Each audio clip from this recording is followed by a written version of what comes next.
ಆತ್ಮೀಯ ವೀಕ್ಷಕರೇ, ನಿಮ್ಮೆಲ್ಲರಿಗೂ ಸ್ವಾಗತವನ್ನು ಮಾಡಿ. ಹಿಂದೂ ಸಮಾಜದೊಳಗೆ ಸನಾತನ ಧರ್ಮ ಏನು ಹೇಳುತ್ತೆ?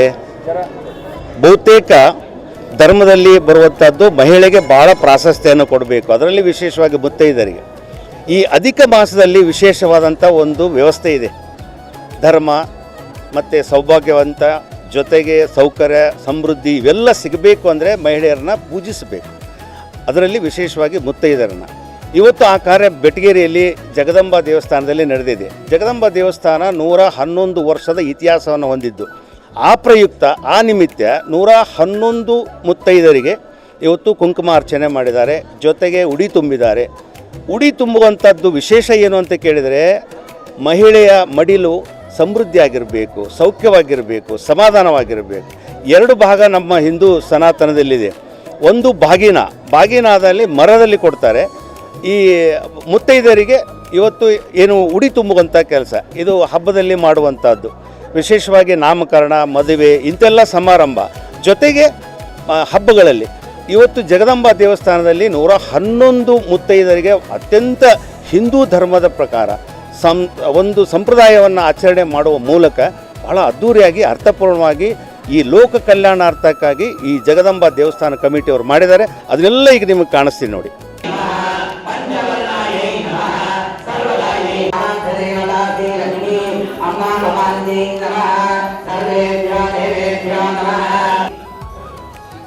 ಬಲಗೈಯನ್ನ ಮುಚ್ಚಿ ಅದರ ಮೇಲೆ ಏಕಾದಶ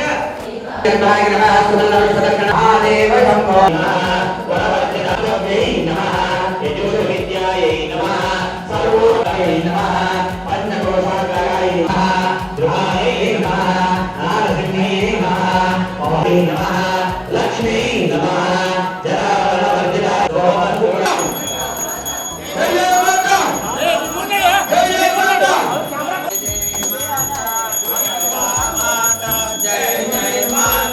ಇವತ್ತು ಜಗದಂಬಾ ದೇವಸ್ಥಾನದಲ್ಲಿ 111 ಮುತ್ತೈದರಿಗೆ ಏನು ಉಡಿ ತುಂಬ ಕಾರ್ಯಕ್ರಮ ಮಾಡಿದ್ದಾರೆ, ಕುಂಕುಮಾರ್ಚನೆ ಮಾಡಿದ್ದಾರೆ, ದೇವಿಯ ಮೂರ್ತಿಯನ್ನು ಕೊಡುವಂಥ ಕೆಲಸ ಮಾಡಿದ್ದಾರೆ.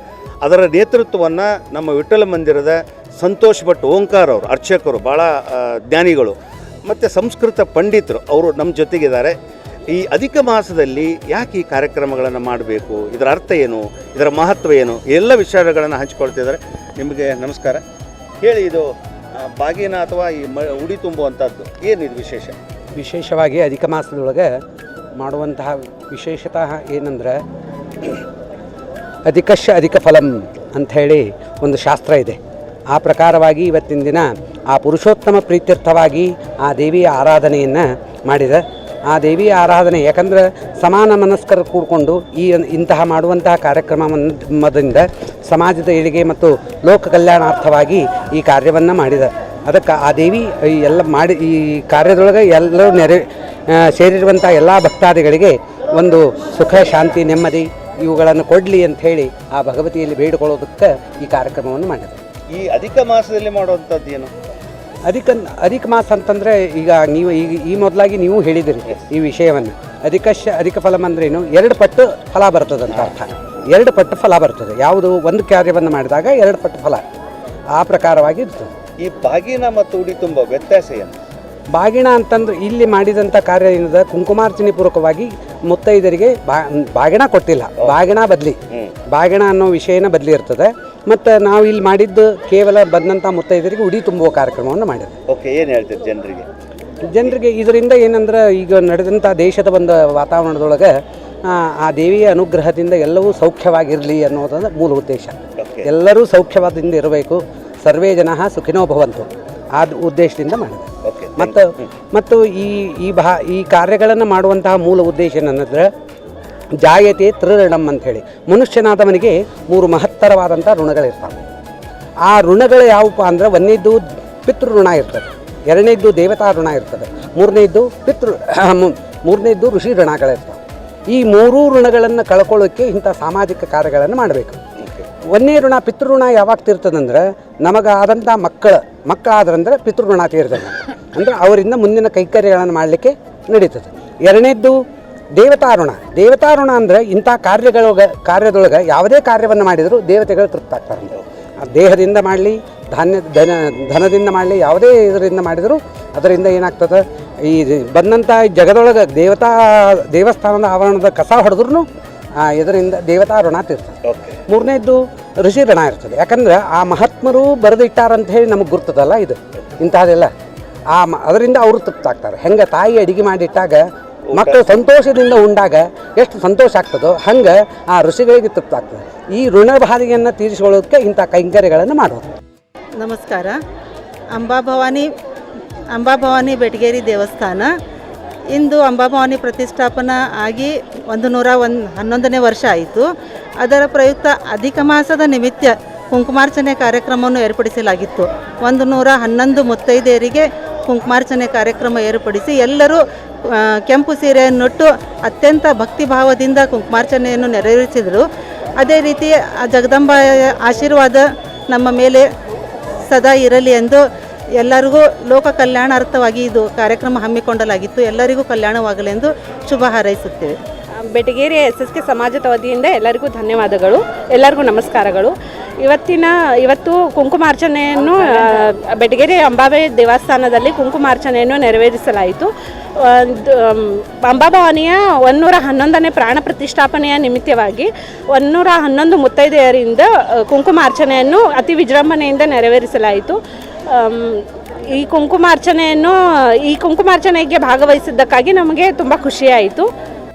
नमस्कारों सभ्यों ने हमारा SSK समाज थी सभ्यों ने भी कुंकुमा अर्चने कार्यक्रम लई चुगोड़ राख्या है. अंबाभवानी आशीर्वाद थी सभ्यों ने भी 111 प्रतिष्ठापने एक प्रतीक 111 मुತ್ತೈದೆಯರನ್ನೇ सभ्यों ने कुंकुमा अर्चने भागवहिसंदीक सभ्यों ने भी कल्याण होंदे चुगोट होंदे सभ्यों ने भी सकल संपत्ति का अंबाबे कापाड़न देखे कम बोली कन हमारे समाज थी सभी जना भी लई चुगोड़ कार्यक्रम करता है. सभ्यों ने भी त्या देवी शक्ति दीकन सभ्यों ने भी सकल समृद्धि दीकन कापाड़न दे. जय जगदंबा माता की जय. SSK ಸಮಾಜದಿಂದ ಅಂಬಾಭವಾನಿ ದೇವಸ್ಥಾನದಿಂದ 111 ಮಂದಿಗೆ ಮುತ್ತೈದೆದು ಪೂಜೆ ಮಾಡಿಸಿವಿ. ಮತ್ತು ಇಲ್ಲೆಲ್ಲ ಭಯಂಕರ ಛಲೋ ಆತೆಲ್ಲ. ಇಲ್ಲೇ ನಮ್ದು ಸಮಾಜದಿಂದ ಭಾಳ ಒಳ್ಳೆ ಕೆಲಸ ಮಾಡ್ತಾರೆ. ಯಶಸ್ವಿ ಕೆಲಸ ಮಾಡಿ ಭಾಳ ಛಲೋ ಎಲ್ಲರಿಗೂ ಛಲೋ ಆಗಲಿ ಅಂತ ನಾವು ಹಾರೈಸ್ತೀವಿ. ನಮಸ್ಕಾರ. SSK ಸಮಾಜ ಬೆಟಗೇರಿ ಇವತ್ತಿನ ದಿವಸ ನಮ್ಮ ಸಮಾಜದಿಂದ ವೈಶಾಖ ಶುದ್ಧ ದ್ವಾದಶಿಗೆ 111 ವರ್ಷ ನಮ್ಮ ದೇವಸ್ಥಾನ ಪ್ರತಿಷ್ಠಾಪನೆ ಆಗಿ ಆ ನಿಮಿತ್ತ ನಾವು ಹಿಂದೆ ಮಹಾ ದುರ್ಗಾ ಪೂಜೆ ಮತ್ತು ಮಹಾಕುಂಭಮೇಳ ಮಾಡಿ ತದನಂತರ ಉಪನಯನಗಳು ಮತ್ತು ವಿವಾಹಗಳ ಕಾರ್ಯಕ್ರಮ ಮುಗಿದ ನಂತರ ಅಧಿಕ ಮಾಸದ ಪ್ರಯುಕ್ತ ಇವತ್ತಿನ ದಿವಸ ನಾವು ಆ ಜಗನ್ಮಾತೆಯ ಒಂದು ಸ್ಮರಣೆಯಿಂದ ಆಕಿನ ಒಂದು ಪ್ರೇರಣೆಯಿಂದ 111 ಮುತ್ತೈದೆಯರ ಕುಂಕುಮಾರ್ಚನೆ ಸಾಮೂಹಿಕ ಕುಂಕುಮಾರ್ಚನೆ ಸೇವೆಯನ್ನು ಇವತ್ತಿನ ದಿವಸ ನಾವು ಮಾಡಿದ್ದೀವಿ. ನಮಗೆ ಈ 111ನೇ ವರ್ಷಕ್ಕೆ ನಾವೇನು ಈ ಪೂಜಾ ಸಮಾರಂಭ ಕೈಗೊಂಡಿವಿ, ಇವತ್ತು ಪ್ರಕೃತಿ ಸತ್ಯ ಶಾಂತವಾಗೈತಿ. ಯಾಕಂದ್ರೆ ಮುಂಜಾನೆ ಮಳೆಯಿಂದ ನಮಗೆಲ್ಲರಿಗೂ ಮಳೆಯಿಂದ ಪವಿತ್ರ ಆಗೈತಿ ಮತ್ತು ಪ್ರಕೃತಿನೂ ಭಾಳ ಶಾಂತ ಐತಿ.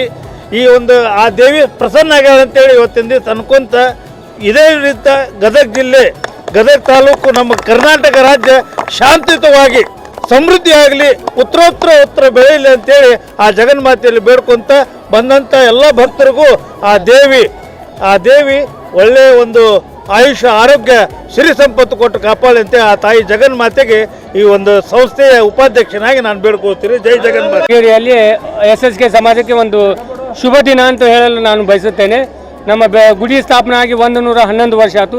ಪ್ರಪ್ರಥಮ ಭಾರವಾಗಿ ನಾವು 111 ಮುತ್ತೈದೆಯರಿಂದ ವಿಶೇಷ ಕುಂಕುಮ ಪೂಜಾ ಕಾರ್ಯಕ್ರಮವನ್ನು ಮಾಡಿದ್ವಿ. ಅದರ ನಮ್ಮ ಸಮಾಜದ ಶ್ರೇಯೋಭಿವೃದ್ಧಿಗೆ ಇದು ನಮ್ಗೆ ಹೆಲ್ಪ್ ಆಗುತ್ತೆ ಅಂತೇಳಿ ನಾವು ಎಲ್ಲ ಲೋಕ ಕಲ್ಯಾಣಕ್ಕಾಗಿ ಹಾಗೂ ಸಮಾಜದ ಅಭಿವೃದ್ಧಿಗೆ ಈ ಪೂಜಾವನ್ನು ಮಾಡಿರುತ್ತೇವೆ. ವೀಕ್ಷಕರೇ ನೋಡಿದಿರಲ್ಲ, ಅತ್ಯಂತ ಬ್ರಾಹ್ಮಣ ಒಂದು ಅರ್ಚಕರ ನೇತೃತ್ವದಲ್ಲಿ ಸಮಾಧಾನವಾಗಿ ಮತ್ತು ಸಂಪ್ರದಾಯ ಪ್ರಕಾರ ಸಂಸ್ಕೃತದ ಮೂಲಕ ಇವತ್ತು ಮುತ್ತೈದರಿಗೆ 111 ಮುತ್ತೈದರಿಗೆ ವಿಶೇಷವಾಗಿ ಕುಂಕುಮಾರ್ಚನೆ ಮಾಡಿದ್ದಾರೆ. ಜೊತೆಗೆ ಏನು ಅವರಿಗೆ ಒಂದು ಮೂರ್ತಿಯನ್ನು ಕೊಟ್ಟಿದ್ದಾರೆ ದೇವಿದು. ಅಂದರೆ ಸಮೃದ್ಧವಾಗಿರಲಿ, ಸಮಾಧಾನವಾಗಿರಲಿ, ಕುಟುಂಬ, ಸಮಾಜ, ಸರ್ಕಾರ, ಸಾರ್ವತ್ರಿಕ ಬದುಕು, ಲೋಕ ಕಲ್ಯಾಣ ಎಲ್ಲವೂ ವ್ಯವಸ್ಥೆ ಉತ್ತಮವಾಗಿರಲಿ ಅಂತ. ಈ ಸಮಾಜದ ಒಂದು ವ್ಯವಸ್ಥೆ ಅಂದರೆ ಸಹರ್ಷಾರ್ಜುನ ಬಾಹು. ಅಂದರೆ ಇಲ್ಲಿ ವ್ಯವಸ್ಥೆ ನಾವು ನೋಡಿದ್ದೀವಿ.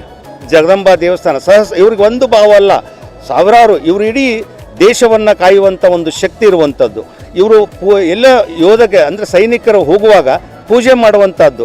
ಅಂದರೆ ಇದರ ಅರ್ಥ ಏನು ಅಂತ ಕೇಳಿದರೆ, ನಮ್ಮ ಸಮಾಜ, ದೇಶ ಮತ್ತು ರಾಜ್ಯ ಇವೆಲ್ಲ ಕೂಡ ಉತ್ತಮವಾದಂಥ ಬದುಕನ್ನು ನಡೆಸಬೇಕು, ಜನರು ಸಮೃದ್ಧಿಯಾಗಿರಬೇಕು, ಅದರಲ್ಲಿ ವಿಶೇಷವಾಗಿ ಮಹಿಳೆಯರಿಗೆ ಉತ್ತಮವಾದಂಥ ಸ್ಥಾನಮಾನ ಕೊಡಬೇಕು, ಅವರು ಸೌಖ್ಯವಾಗಿದ್ದರೆ ಈ ಜಗತ್ತು ಸಮಾಧಾನವಾಗಿರುತ್ತೆ ಅಂತ. ಅಂದರೆ ನಾವು ದೇವಿ ಆರಾಧನೆಯನ್ನು ಮಾಡ್ತೀವಿ. ಈಗ ನೋಡಿ, ಮಳೆ ಬಂದು ನದಿಗಳು ತುಂಬುವಾಗ, ಕೆರೆಕಟ್ಟೆಗಳು ತುಂಬುವಾಗ ಬಾಗಿನ ಕೊಡ್ತಾರೆ ಮರದಲ್ಲಿ. ಅಂದರೆ ಇದರ ಅರ್ಥ ಏನು ಅಂದರೆ, ಒಡಿಲು ಚೆನ್ನಾಗಿರಬೇಕು, ನದಿಗಳ ಒಡಿಲು ಚೆನ್ನಾಗಿರಬೇಕು, ಸಮೃದ್ಧವಾಗಿರಬೇಕು, ಹಾಗೆ ಮಹಿಳೆಯರ ಮಡಿಲು ಸಮಾಧಾನವಾಗಿರಬೇಕು ಅಂತ ಅವ್ರಿಗೆ ಉಡಿ ತುಂಬುವಂಥ ಒಂದು ಕಾರ್ಯಕ್ರಮ. ಇಂಥ ಒಂದು ಕಾರ್ಯಕ್ರಮ ಅದ್ಭುತವಾಗಿ, ಅರ್ಥಪೂರ್ಣವಾಗಿ, ಸಮಾಜಕ್ಕೆ ಮಾದರಿ ಆಗುವಂಥ, ಇತರ ಸಮಾಜಕ್ಕೆ ಮಾದರಿ ಆಗುವ ರೀತಿಯಲ್ಲಿ ಇವತ್ತು ಮಾಡಿದ್ದಾರೆ. ಅವ್ರಿಗೂ ಕೂಡ ಉತ್ತಮವಾದಂಥ ಬದುಕನ್ನು ಆ ಜಗದಂಬ ಕೊಡಲಿ, ಲೋಕ ಕಲ್ಯಾಣವಾಗಿ ವಿಶೇಷವಾದಂಥ ಹೊಸ ಬದುಕನ್ನು, ಹೊಸ ಅಲೆಯನ್ನು ಹುಟ್ಟು ಹಾಕಲಿ. ಅಧಿಕ ಮಾಸ ಎಲ್ಲರಿಗೂ, ಅಧಿಕ ಅಂದರೆ ಪ್ಲಸ್ ಕೂಡಿಸುವುದು ಅಂತ, ಈ ಅಧಿಕ ಮಾಸ ಎಲ್ಲರಿಗೂ ಒಟ್ಟಾಗಿ ಬದುಕುವಂಥ ಒಂದು ವ್ಯವಸ್ಥೆಯನ್ನು ಮಾಡಲಿ. ಅನಂತ ಕಾರ್ಕಳ, ಗದಗ.